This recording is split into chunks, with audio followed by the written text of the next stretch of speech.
再来看罗西亚普廷哦，这单当选就发生大规模的枪案。在首都莫斯科的郊区一间音乐厅，昨暗有5个人提枪乌白弹、牵玻璃弹，现场嘛着火，死亡的人数嘛已经超过100个人，有145个人受伤。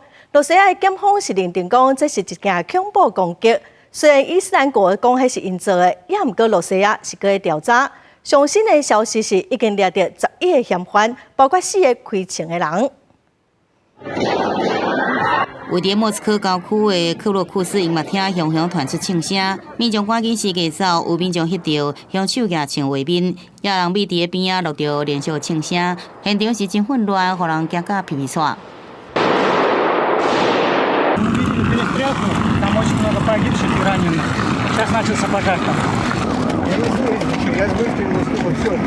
伫音乐厅外口的民众，毋知发生什么代志，也以为是听到炮啊声。大概是鞭炮一样的声音，但是我当时还不知道发生了什么，然后我就看到很多人在跑，然后他们就告诉我那边那个用俄语就是告诉我说开枪了什么的。这间音乐厅离离原定举办摇滚乐团 Picnic 的演唱会也未开始就发生枪击，开枪的人也去抢榴弹，引发一个火灾。当局动员超过300名的警消人员，并且调度救援机械到现场来抢救。莫斯科州长讲，这是当地近年来史上上界严重攻击，话才讲到一半尔，后壁就传出真大声音，顶面的火焰烧甲噼噼啵啵。